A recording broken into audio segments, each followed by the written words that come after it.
right, how y'all feeling? All right, you guys enjoyed it so far? All right, all right, all right. Before I get started, can't really see out here, but can I get a big, well, first off, shout out to 300. Can I get a big, ah-ooh?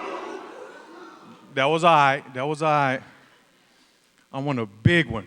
Let's go, 1, 2, 3, ah-ooh! All right, that was better, that was better. All right, well, first off, guys, I want to thank and welcome everyone in attendance today. You know, if you've paid attention, and I hope you have, I know you've taken something away from it. I always say this, but the fact that you guys saw the value, the importance of being here today speaks volumes about your commitment, your desire to take your business to the next level. Guys, my advice to you is never lose that. Never let that slip. If you give your undivided attention today and tomorrow and throughout this entire event, guys, you will leave here better. You know, I gave a talk in Houston at our conference, and, you know, somebody recommended that, you know what, why don't you share that with the entire nation? So I'm going to go ahead and do that. Guys, by show of hands real quick, anybody seen the movie 300? Okay, a lot of people, all right. If you haven't seen it, I recommend you go and watch it. If you've watched it, you know that this movie is based on a true story. I actually heard the story 300 before the movie came out. The first time I heard of 300 and the Spartans, I heard it from my 9th grade civics teacher. And, you know, immediately I was drawn to their bravery and their strength. I was drawn to their resilience and their ability to not show pain. They were a warrior society. You know, the Spartans had a law that they lived and died by. No surrender, no retreat. You know, there's a clip in the movie where one of the captains fighting alongside the Spartans, he rode up to Leonidas and he's letting him know that we're surrounded now by the Persian enemy. If you would, go ahead and play that clip for me. Hello. Leonidas! We are undone. Undone, I tell you. Destroyed. Daxos, calm yourself. A hunchback traitor has led Xerxes' immortals to the hidden goat path behind us. The forces you posted there were scattered without a fight. This battle is over, Leonidas. This battle is over when I say it is over. By morning, the immortals will surround us. The hot gates will fall. Spartans! Prepare for glory! Glory? Have you gone mad? There is no glory to be had now. Only retreat, or surrender, or death. Well, that's an easy choice for us, Arcadian. Spartans never retreat. Spartans never surrender. Go spread the word. Let every Greek assemble know the truth of this. Let each among them search his own soul. And while you're at it, search your own. No surrender, no retreat. You know, I couldn't help but think that what if we had that mindset in our day-to-day lives? What if we employed that motto in this business? That no matter how hard things got, that no matter how difficult the odds, that we refuse to surrender. We refuse to retreat. You know, we refuse to go back to a job paying us less than we were worth. We refuse to go back to a boss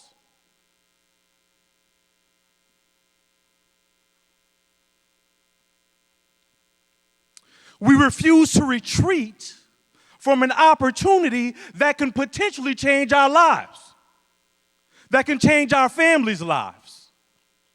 You know, I don't know about you, but, you know, most of my life, y'all, the majority of my life, I've been broke.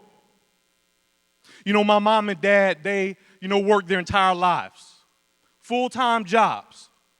And we had just enough money to still be poor. I remember growing up in these apartment complex called Eldecon. Back then, they called it Elder Crime. There were people selling dope all over, crackheads walking around.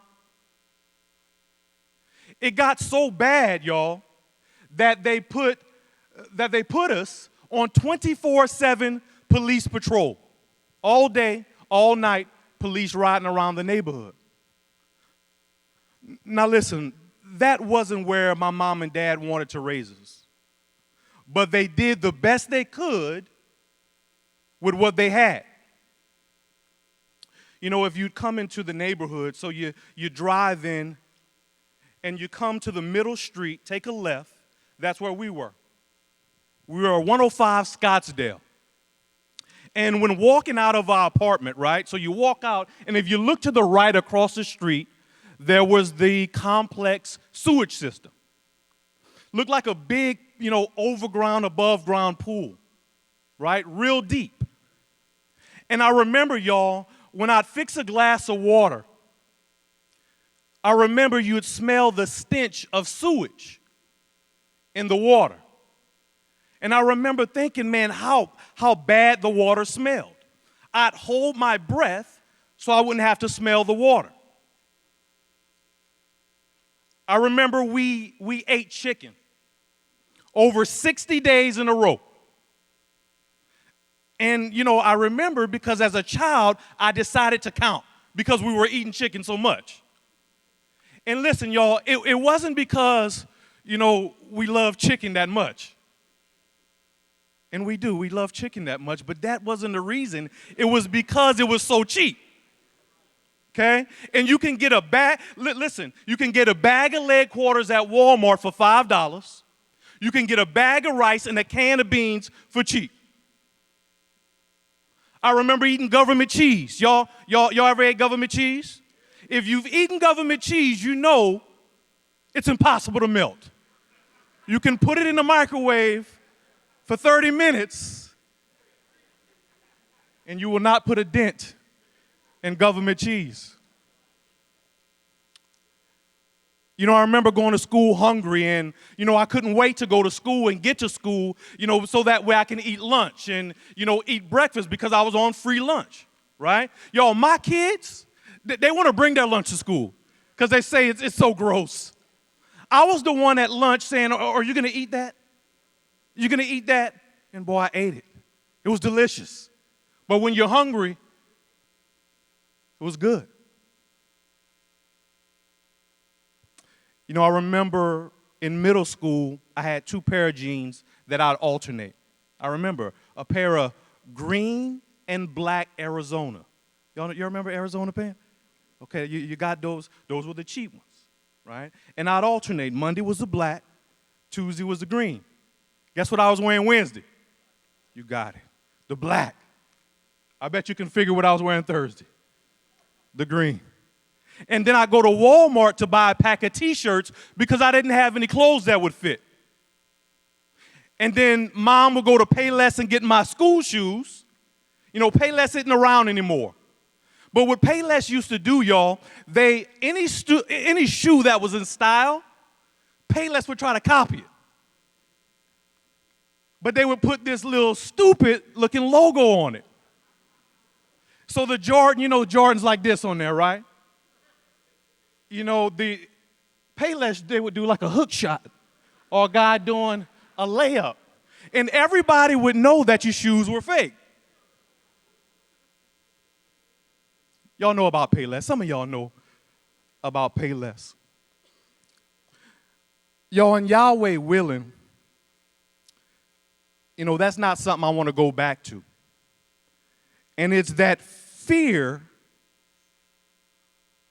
that I still have to this day that keeps me going. That forces me to give it all I got. Y'all, believe this or not, this is the truth. Still to this day, whenever I purchase something on my debit card, my credit card, I still get this feeling that I hope it doesn't get declined.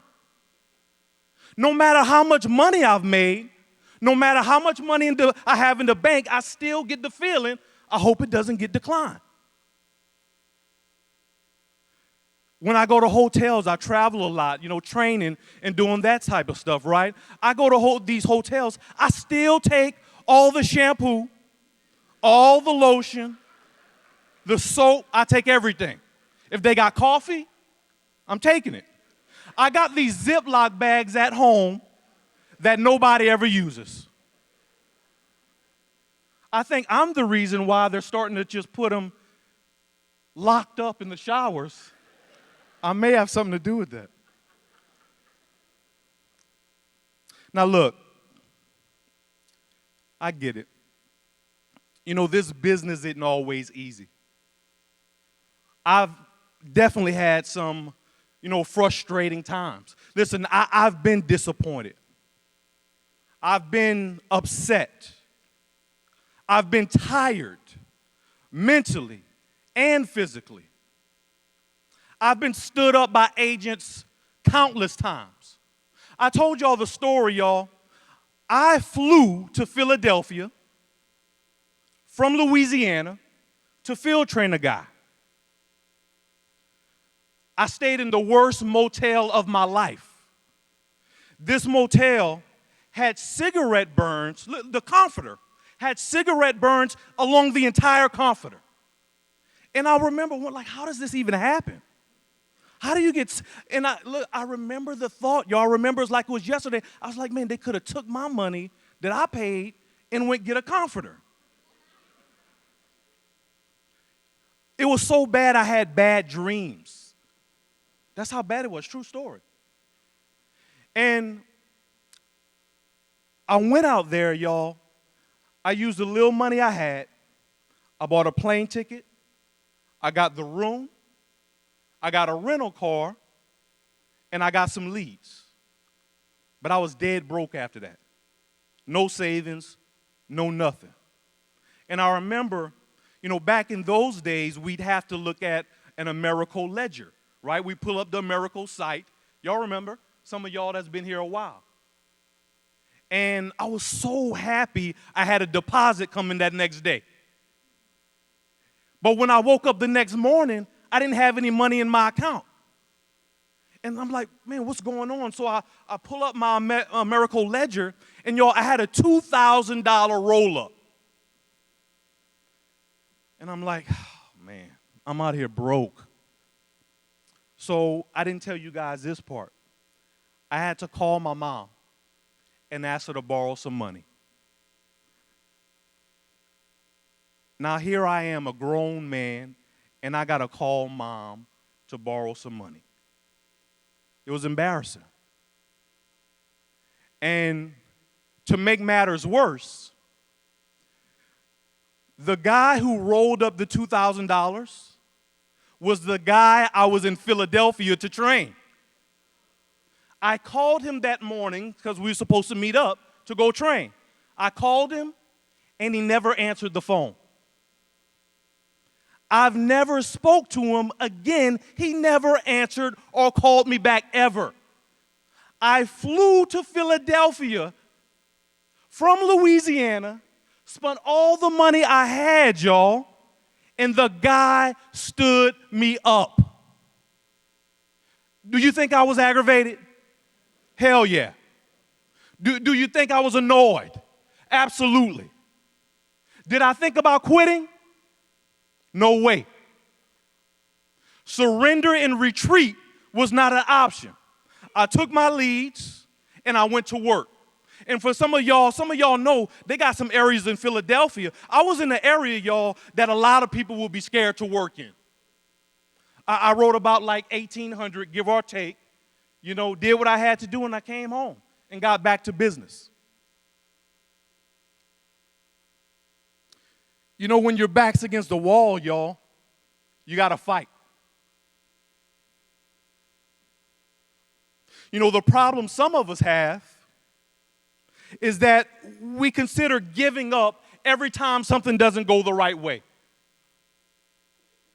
You know what? We have a plan B. Maybe I should go do something different. Maybe I should go try a completely different industry. Maybe I should go back, to the job I had. Having a boss dictate and control our time. Go to someone who didn't even appreciate us in the first place. Y'all have heard me tell the story about Hernan Cortez. In 1519, Hernan took 600 men and he sailed across the ocean to the New World. And when they arrived, he told them, go ahead and get everything off the ship. Shocked everyone. Take the food, the supplies, the weapons, take everything off. And once they did that, he told them to set the ships on fire. And they did it. They burned the ships. Now he said, you guys see the ships burning. Now we have no way home. Either we win or we die. We win or we die. And in 2 years, they conquered that empire. But I want you guys to think about this. What if they didn't burn the ships? What if they said, let's keep them just in case? What type of mindset do you think his men would have had? Seeing that they were on a foreign territory and they didn't know the land as well as their enemy, seeing that they were far outnumbered, if things didn't go perfect, they would have been like, listen, y'all, we've been here 2 weeks. It's not going right. We should go home. And guys, the reality is, some of you today are having those same thoughts. You're thinking about getting on your ship and sailing back to where you came from. Sailing back to a job. Sailing back to living paycheck to paycheck, just like 60% of Americans, without the opportunity of getting more. Y'all, 60% of Americans don't have an extra $1,000 saved in case of an emergency. Think about that.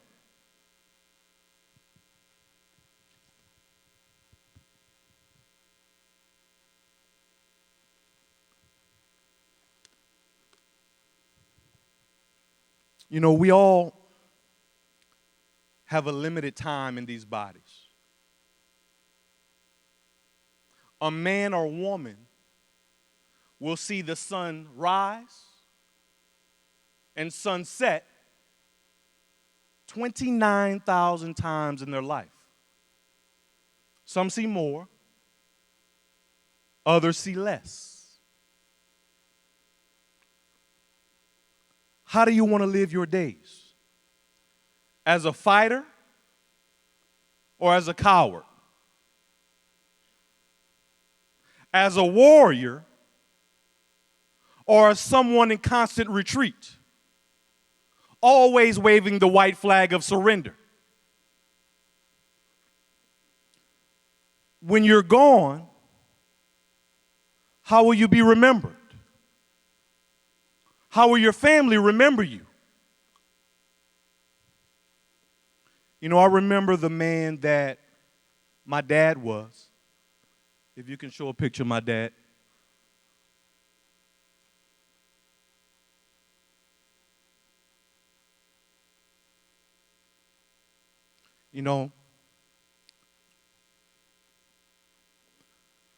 I feel like my dad knew he would die young. He had seen so many people around him die young. My great-grandfather died at 45. Cancer. My grandfather, my dad's dad, died at 45. Massive heart attack. When the ambulance came to get him that day, you know, he told my dad and my dad and his kids, take care of your mom. And that was the last day they seen him. My dad had two brothers, Glenn and Terry. You know, Glenn was a tall, strapping dude, good looking. He was a family guy. He was the one that always brought the family together. That's what he did. That's who he was. And, you know, one day at a family function, two of Glenn's cousins started to argue. And the argument escalated. Now, these cousins happen to be brothers. And one brother pulled a gun and pointed it at his other brother. And Glenn stepped in between them. And he was like, come on, man. You don't want to kill your own brother.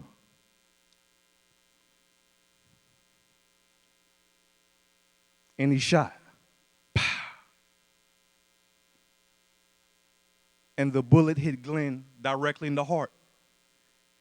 And when the bullet hit him, he yelled, Mom! And he dropped. And he died. That was his last word, Mom. And then Terry, you know, he was torn with grief. His dad died. His brother died. And he became very depressed. And he jumped off a bridge and killed himself.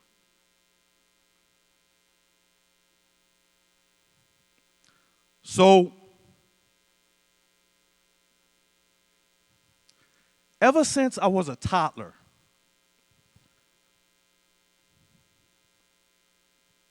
I remember I'd ride in my dad's old truck.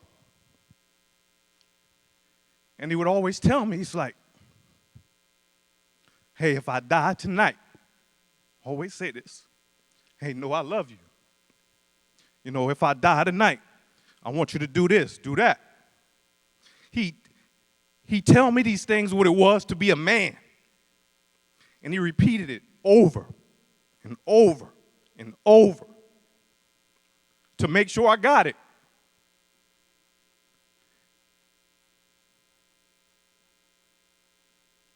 And he lived his life the same way, like his days would be numbered. My dad didn't make excuses. When things got hard, he fought. When times were difficult, he went to work. He worked long hours. He made it happen. That's the man my dad was. No excuses. Now, you know, I'm talking to each one of you. And I like to do, you know, on our team, I do one-on-ones. And the first question I always ask, and these guys know this, is, what is your why? And people will typically say, the number one answer is, I'm doing this for my family. I'm doing this for my family. And I'll say, be more specific. What is it that you want for your family? Some will say, I want to, you know, retire my spouse. I want to build a home.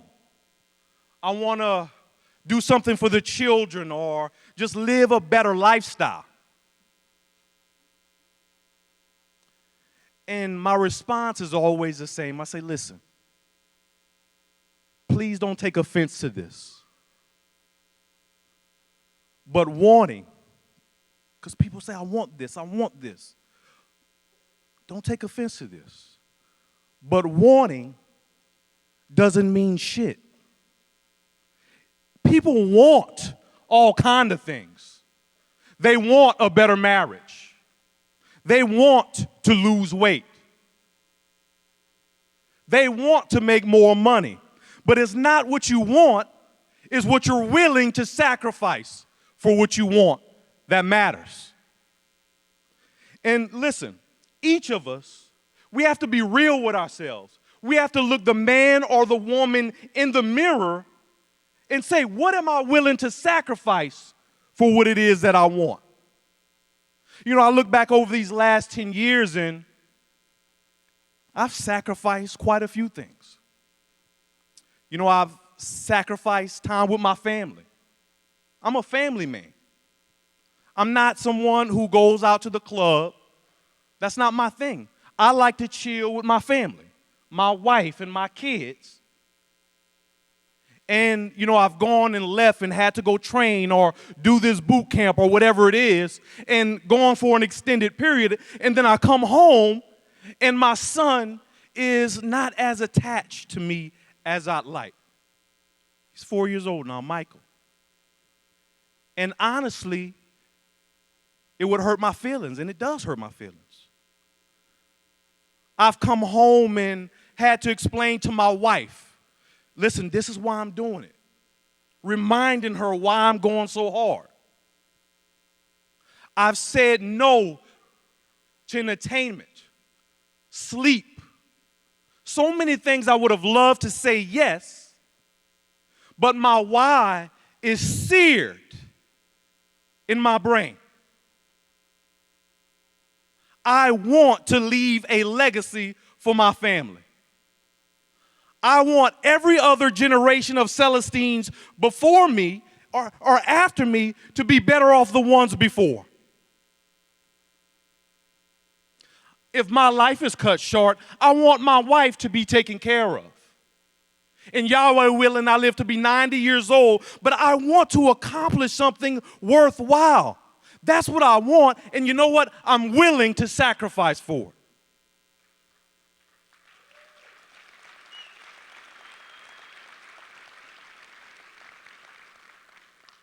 I want you to write this down if you haven't written down anything yet.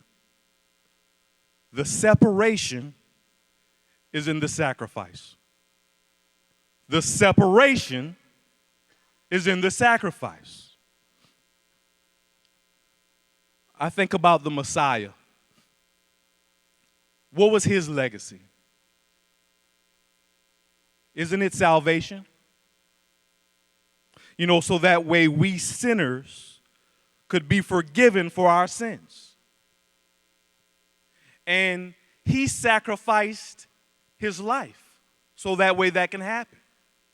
He was beat, tortured, mocked, killed. But again, he sacrificed his life for his family. And he didn't think about surrendering. He didn't even consider retreat. He set the example for us. Now, fortunately, our sacrifice is not that extreme. There's no comparison in the two. And I know it's not going to be easy, but there's a quote that says, "Don't wish it were easier, pray you were better." Guys, I know that this opportunity can change your life just like it's changed mine. Just like it's changed all the partners and countless other people throughout the country. And you know what? I want that for you. I want that for each of you. I want you guys to say no surrender. That was weak. No retreat. Say it like you mean it. Say no surrender. No retreat. One more time. No surrender. No retreat. Thank you so much for your time. Are you